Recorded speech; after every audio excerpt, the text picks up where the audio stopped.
What's up, ladies and gentlemen? I am the E-Centric Gamer. I provide gaming news and gaming reviews such as this, while you guys, of course, provide the views. That's right, the E-Centric Gamer. He's showing his face, even though I kind of have before in vlog videos. But how's it going? I'm going to be doing a video on Batman Arkham Knight. I'm going to be reviewing the whole game right here, right behind this green screen right here.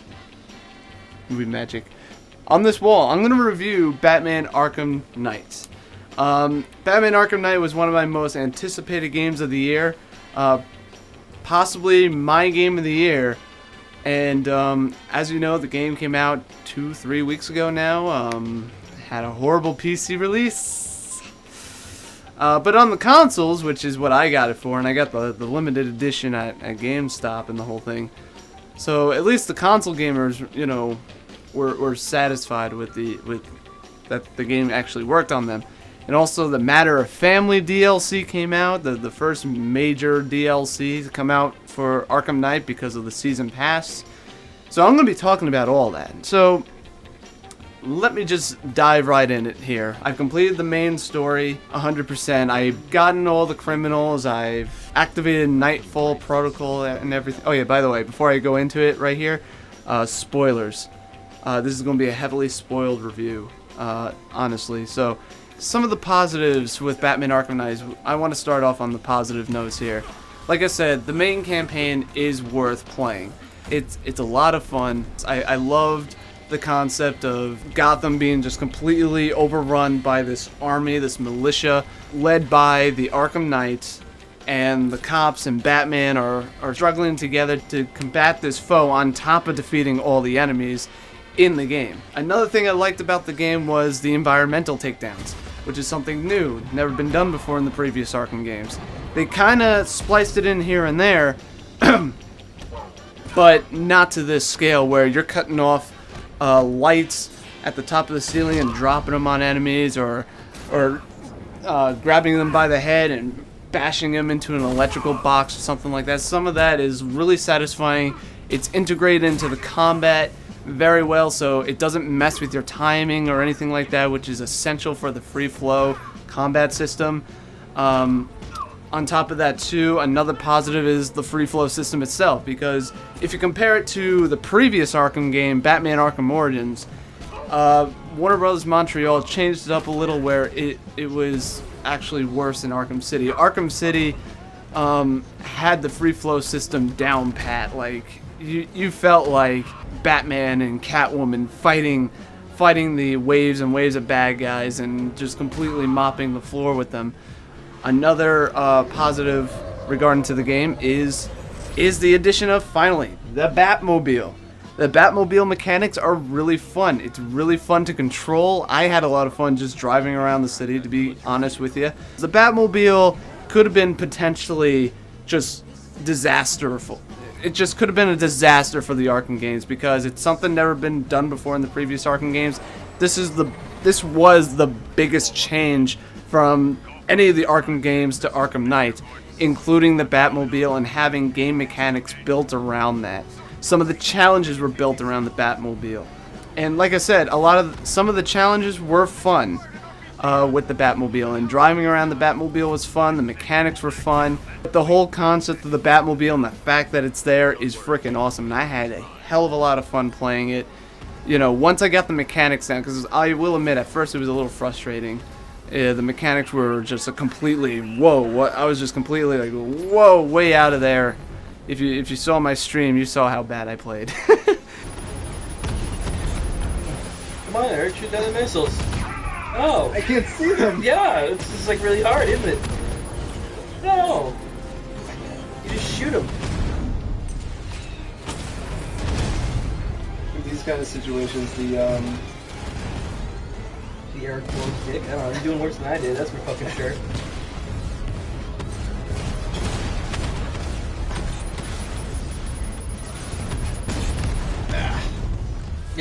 Yeah.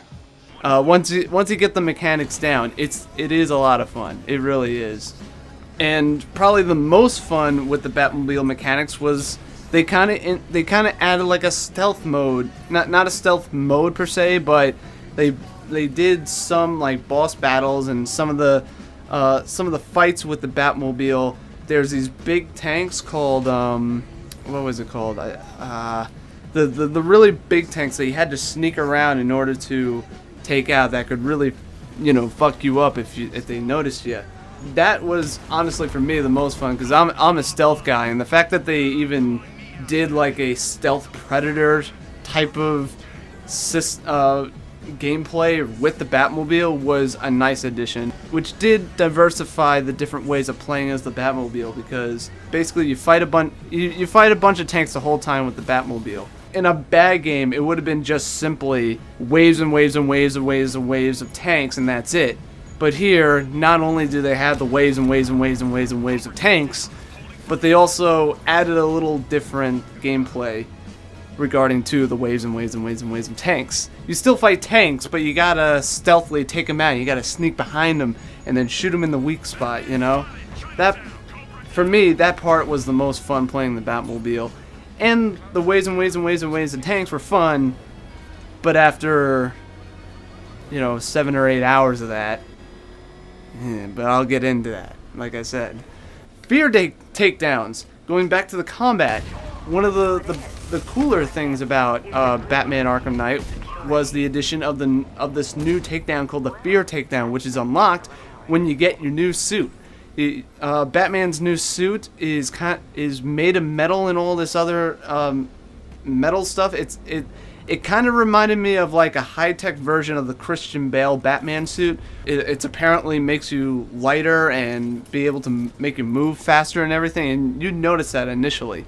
You can like move through crates much faster. Your reflexes are much quicker too, even though it's weird in the free flow combat because I think it's a bit slower. But anyway, going back to the Fear takedown, when you get the suit, because of its lightweight and more elusiveness that it gives you as Batman, you're able to perform this thing called a Fear takedown, where if you do enough silent takedowns, which is basically like you take down one guy stealthily, silently, you know, if you take out one guy who's on the silent takedown, you unlock the Fear takedown, which you can upgrade as the game progresses. You can take out up to 4, 5, 6, and I think even 7 or 8. No, I forgot the exact amount, but it's basically from like 4 to 8 that you can take out just like instantly. Done.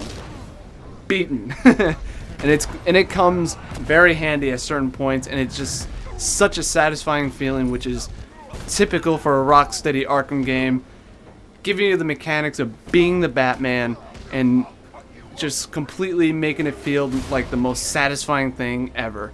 Another positive with Arkham Knight, believe it or not, well, again, like the Batmobile, bittersweet, the Riddler, who, in my opinion, was the best part of Arkham City as well.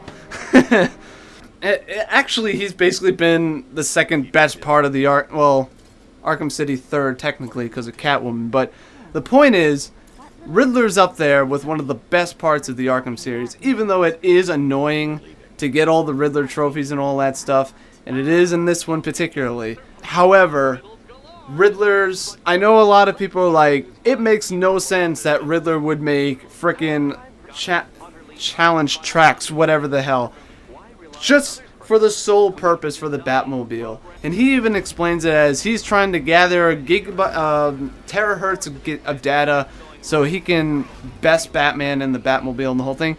I didn't care. Honestly, that was the best part of the Riddler challenges, to be quite honest with you. And on top of that too, having Catwoman in a head-blowing situation because of a collar that she's wearing, basically you and Catwoman have to work together during these early Riddler challenges, on top of the Riddler trophies that you can get and all that.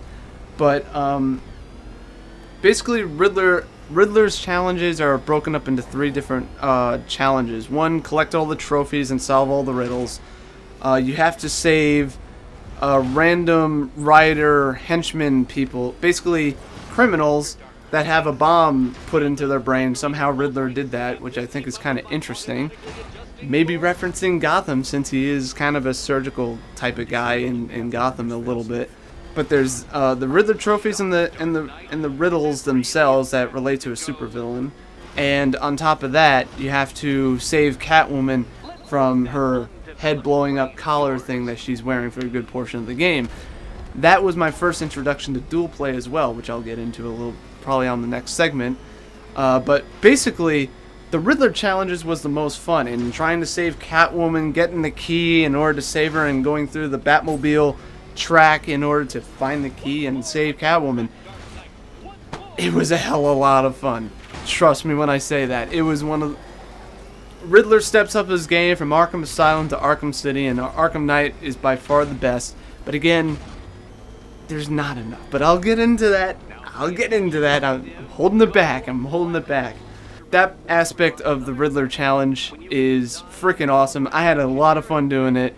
And on top of that, that Catwoman was involved with it was just icing on the cake. It was awesome.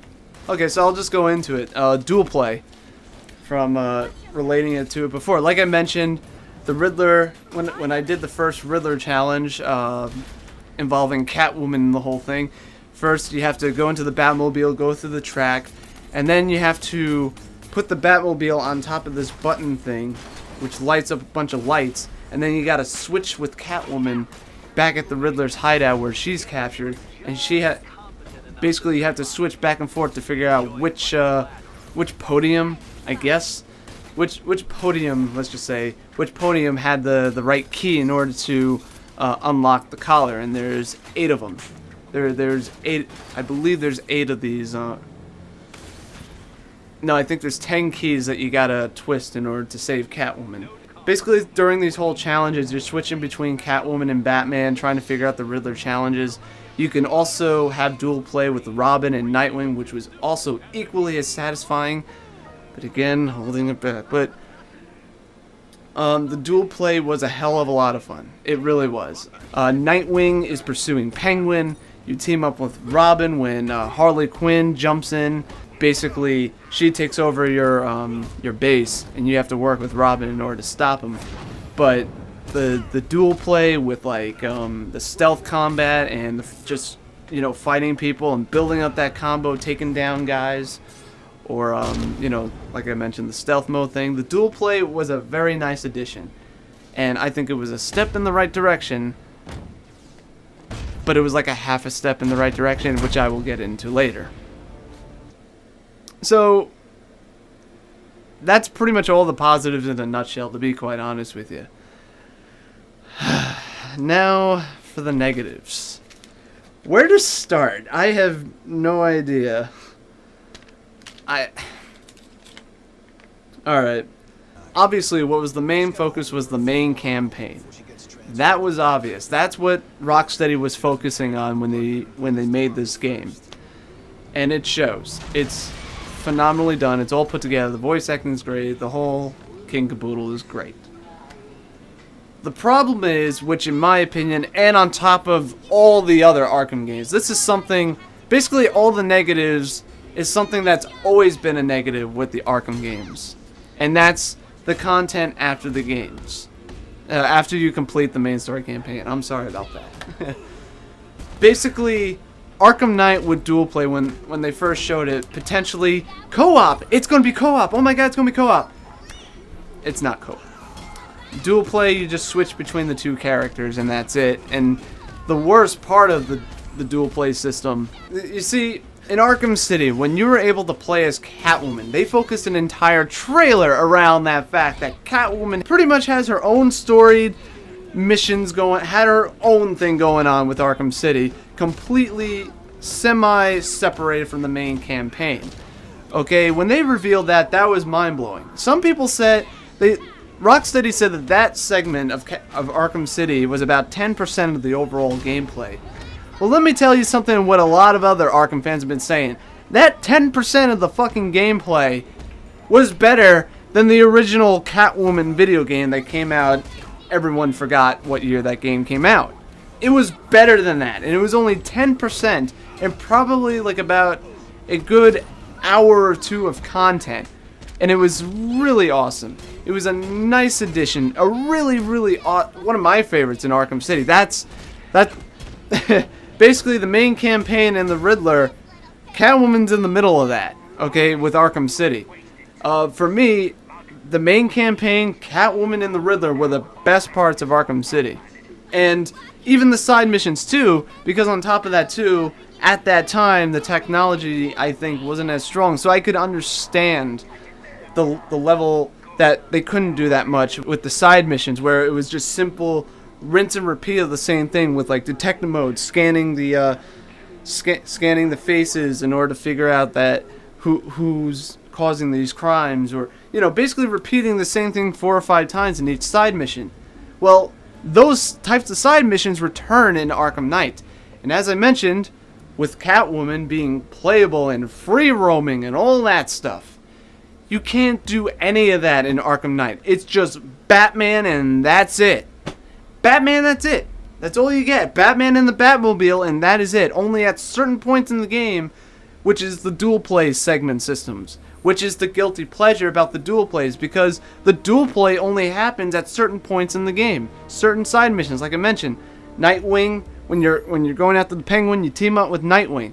You don't necessarily team up with him, you can just fight alongside him for a little bit, and it lasts about 5-10 minutes. Same thing with Catwoman with the Riddler challenges, except for they're a little more complex because you got to switch between the two in order to figure out the keys and fight off robots and And then Robin is just simply both free flow combat and stealth mode, defeating Harley Quinn. That's it. Congratulations, you just witnessed what all the dual play segments are in Arkham Knight. That's it. And not even after you complete the story mission, like after you free Catwoman and she helps you beat the Riddler, you can't pick up as Catwoman anymore. Nope, she's all done. All done with Arkham Knight. We're in Arkham Knight! But in Arkham City, you can play as her. You can switch between her whenever you want. You could just pick up as Catwoman and just go beat up people. Or check out some of the other villains and see if they would interact. How cool...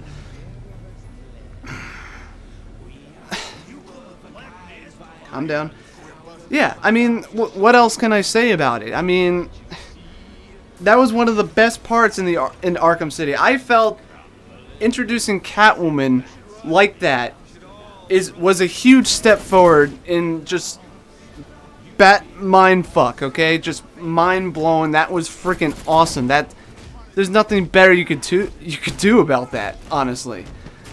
And then when they introduced dual play, that was, and what I thought it was going to be, basically, you could switch between Originally, when they were talking about the dual play system, I was just thinking that was just something that they added to it. I thought you would be able to play as Catwoman, Robin, and Nightwing, at the very least.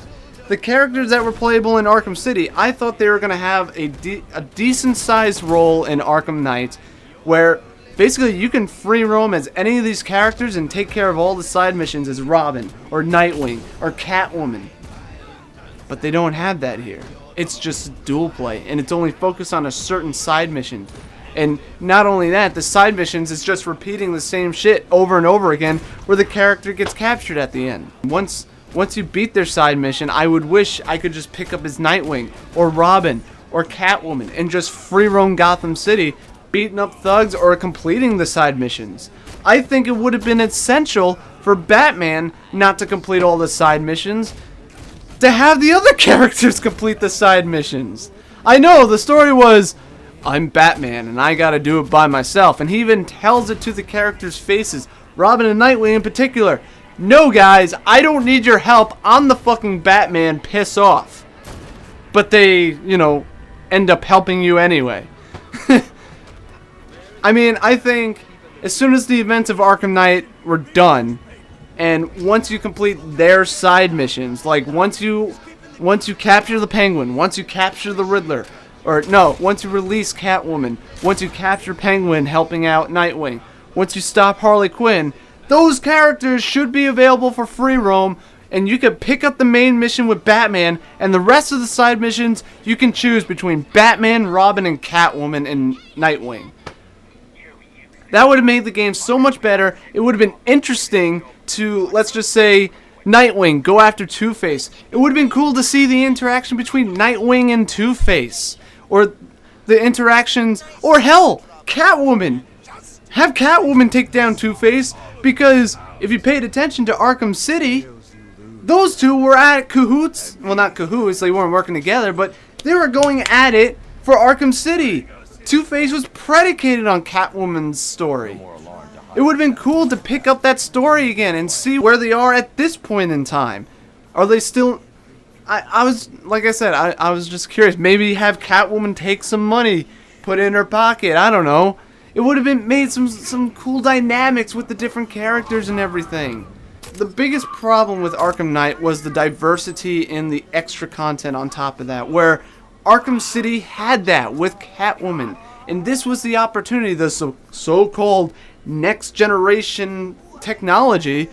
I was expecting that. I was expecting, at the very fucking least, in my opinion, have Catwoman, Robin, and Nightwing, at the very least, have something more than just have a little tiny piece of segment where Catwoman had 10% of the overall gameplay in the previous Rocksteady Arkham game. In my opinion, Batman's allies are just as important as Batman, and I think it would have been interesting, maybe even have them just disobey Batman. They started doing the fucking side missions on their own because they wanted to. And then maybe at the end you have a little segment of Batman going, "What the fuck you doing, dick? What are you doing?" That was my mission. The hell. You know, being all angry at him or something. I don't know. But like I said, it would have added some interesting dynamics to the characters. It would have added so much more to what we got in Arkham Knight, because the worst part about Arkham Knight, the biggest sin to this game, is the frickin' extra content. The side missions, the fucking DLC, the challenge maps. Well, challenge maps are a little bit better, but still, the side missions and the DLC are absolutely horseshit in this game. They really are. Trust me when I say that, okay? The first trailer that Arkham Knight had you could play as Harley Quinn. She's playable. You could play as her. Play her. You could also play as Red Hood. Yeah, you could play as Red Hood. And if you spend $40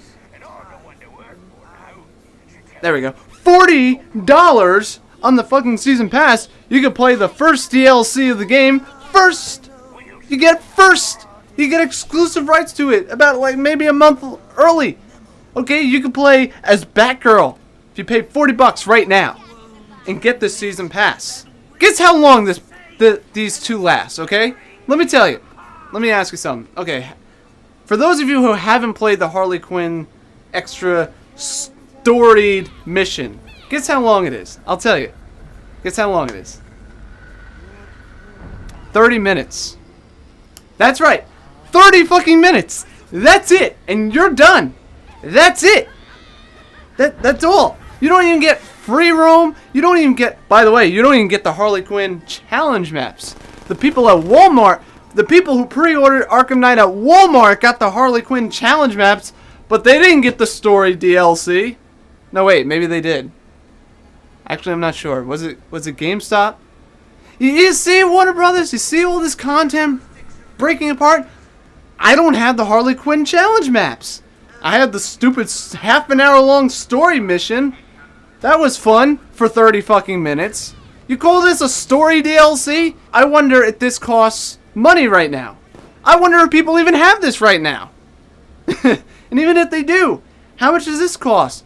$5? $10? I'm gonna say $5.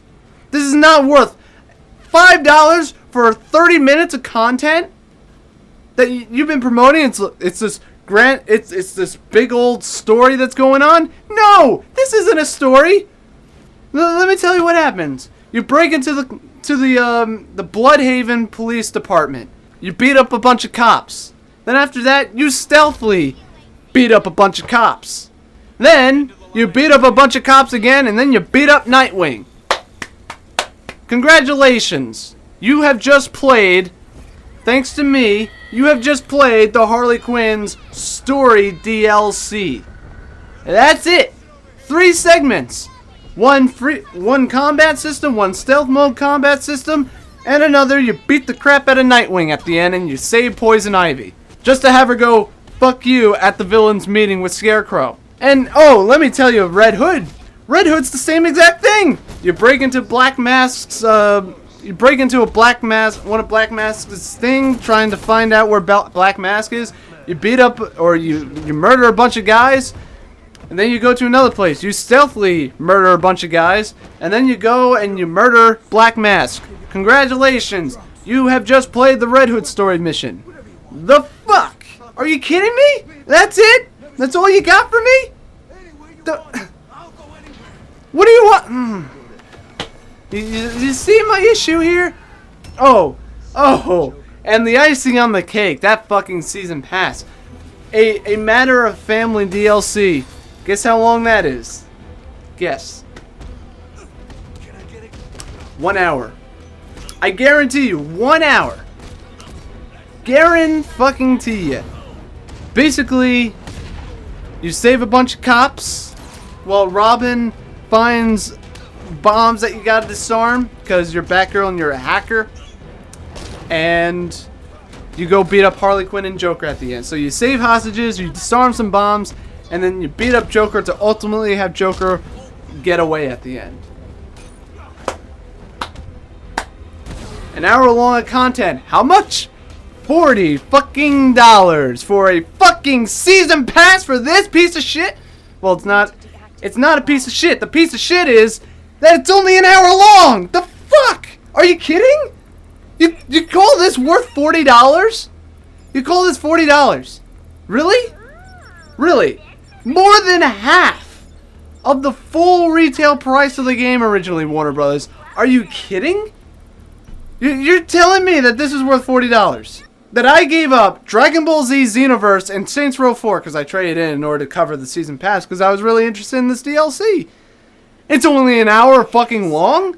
I get to disarm some bombs. I get to save a bunch of cops. I saved a bunch of firefighters in Arkham Knight.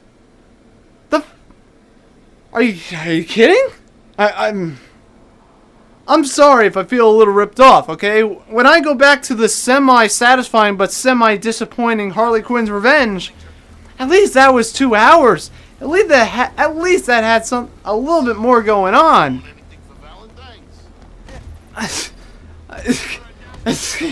And it actually progressed the story a little bit. It added some interesting details that Arkham Knight didn't decide to follow up on. I thought Harley Quinn was going to be all insano, but no, she's practically normal. She's kind of normal Harley Quinn in Arkham Knight. She doesn't try to blow up anybody. She still blames Batman for what happened, but she seems to be dealing with it okay now. Seems like that big explosion in Harley Quinn's Revenge may have knocked some screws back in. Kind of made her more sane. She's actually very somber in this game. Speaking of awesome setups from Arkham City and ultimately disappointed, Hush! You remember the side mission for Hush in Arkham City where you had to scan the five bodies, which returns, by the way, in Arkham Knight. Not for Hush, but for a different character. Guess how long Hush? Guess how long Hush? He spent the entire game in Arkham City, surgically repairing his face to look like Bruce Wayne. Guess how long that side mission lasts? Guess what the ultimate payoff is in Arkham Knight, where they... Okay, you get a call from Alfred saying that Fox isn't picking up, and you got to go and investigate. So you go there and you go into the elevator. You get to the top of the floor, and you come out as Bruce Wayne, and then you go into the room. You do the eye scan thing, trying to go into Bruce Wayne's records, because we know the attorney at Wayne Manor is there, who works for Fox. So you thought Batman took off the suit in order to, get past her without her noticing. The retinal scan fails, and then Fox comes in and he's like, "Oh, hello, Mr. Wayne, how you doing?" And then you take Fox, you bash his head against the computer, you do his retinal scan, and then you break in, and then Batman shows up. You reveal that you're Batman to Hush, because Hush is holding Fox, at gunpoint. And you basically show Hush that, "Oh, you're Batman, what the fuck?" And then he points a gun at you, you counter him, done. Why Wayne? 5 minutes. The two of you were friends. That brat family destroyed me. And now... And for the most part, that's the rest of the side missions. It's basically rinse and basically rinse and repeat with ultimately disappointing payoffs. In Arkham City, like I said, Hush spent the entire game reconstructing his face, where you had to find the bodies, go into detective mode, scan the faces, and then track them. That aspect of the gameplay does return in Arkham Knight. It's the exact same side mission, except it's a different villain this time. You scan about 6 or 7 bodies this fucking time, and it's just as annoying, trying to find the goddamn bodies. That's a lot of the side missions. Rinse and repeat with a lot of annoyance. On top of that too, Firefly. Yes, Firefly makes a reappearance in the Arkham series. Yes, he returns. And guess what his big old grandiose, ingenious plan tonight in Arkham Knight?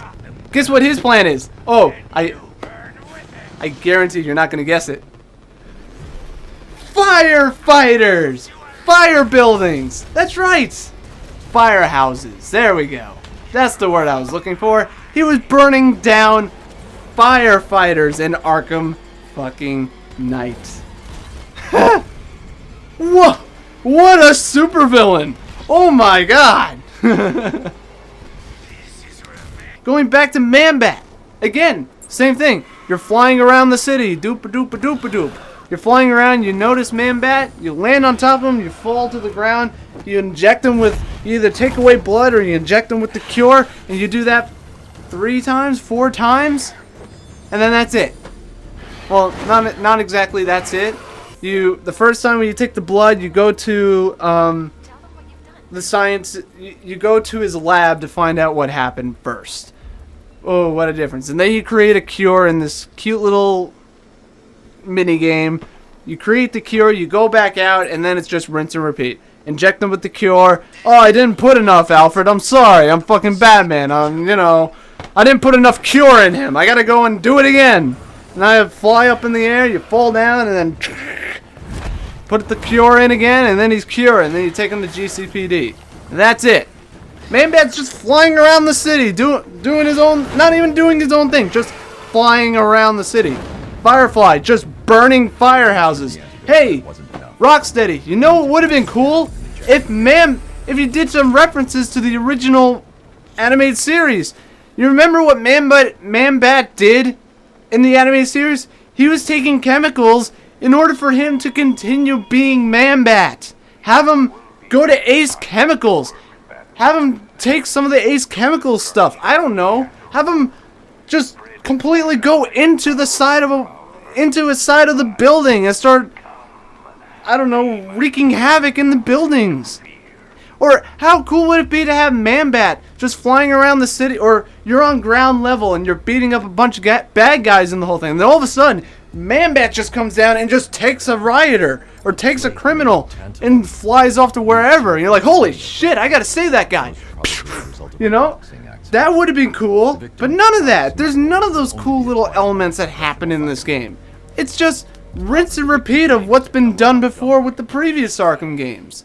And this is the next generation. Be the Batman. I'm just going to spoil this right now. As I mentioned before, Mark Hamill reprises his role as the Joker. And he's basically a ghost, fucking with your mind. And, like I said, just basically fucking with your mind. And he's just hallucinating you and just fucking with you. And another thing that I thought would have been cool, since he is in your head, it would have been cool to have like little details where you could, like you could do with that one guy that made famous from the trailer or from the demo, where you like this to one of the criminals. He's like, oh my god, oh fuck, Batman's gonna beat me up. Why couldn't we have that with the Joker? You know, Joker's in your mind. He's fucking around with you, just showing up whenever and just being, hey, Bats, I'm fucking with you. I'm in your head. You can't get rid of me. Ah. I just talked to Talia. We just banged and, you know, just completely fucking with Batman the entire time. Why couldn't I punch Joker to have him poof away? Why couldn't I, like, grab him by the neck like later in the game when you do that? The Joker fucking around with you. I've spent so many times trying to, when Joker said something, I wanted to punch him sometimes. Like when he was saying that he fucked Talia in the afterlife. I'm like, god damn it, Joker, shut up. No, don't show up. You're awesome, but still, shut up. Oh, and by the way, and probably the last thing that I have listed here is as bad regarding to Arkham Knight. The challenge maps are just Batman and the Batmobile. There's this great little picture of Nightwing being all ready to go and being like, I'm Nightwing, I'm just as badass as Batman. Where's my challenge maps? Where are my challenge maps? Yeah, where's Nightwing's challenge maps? Take down charisma. You can play him. You can do dual play with him. Where's his challenge maps? Where's Robin's challenge maps? Where the fuck is Catwoman's challenge maps? Where's Harley Quinn's challenge maps? Oh wait, that's right. They're in fucking Walmart. Forgot. Sorry, Warner Brothers. Where's Red Hood's? I don't know. Whatever. We'll give them to them later. They paid $40 for the season pass. We'll give it to them later.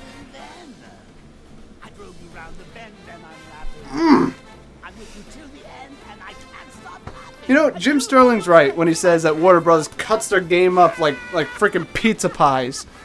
God's sakes, are you kidding me?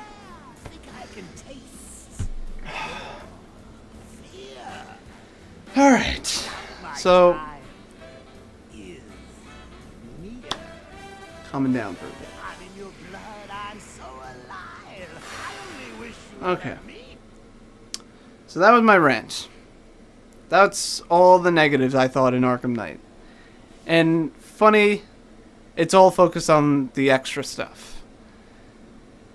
But even with that, even with this rageful rant, I just have to say, Rocksteady, being able to play the Arkham games has been an experience, to say the least. I just have to say, thank you, Rocksteady, so much for giving us these games. I mean, for me personally, I would never have met Kevin Conroy because of these games. I was so excited for Arkham City, I went to Comic-Con just to meet Kevin Conroy. To maybe convince my dad to pay $100 to meet Mark Hamill. Didn't work out, but still, I saw Mark Hamill. I shook hands with Kevin Conroy. I got to tell him, Conroy, you're my childhood, man. You are Batman to me. And not only that, it was a memorable moment because when I went to Comic-Con, I got online to meet Kevin Conroy and the whole thing. I was technically the last person to have met Kevin Conroy at Comic-Con online because they literally closed up his line right when I they were just about to close the line. I just squeezed myself into, past the borderline. I was the last guy online to meet Kevin Conroy, and that is something that I'll never forget. And I went up to him, I shook his hand, I'm like, Conroy, you're Batman, man. You're my childhood, and just be all of that. Me personally, I got to be the Batman of my childhood. I got to be the Joker of my childhood. And not only that, experience another two great stories from Paul Dini. The Arkham series brought back my fandom for Batman. The point is, thank you guys, for reawakening that Batman fandom that I had locked away because of my adulthood and some problems that I had. The Arkham series made me love Batman, truly love Batman once again. And I thank you for that. So, to end this video, I'm going to end this video after I said the good, after I've said the rant. It's time to say my respects.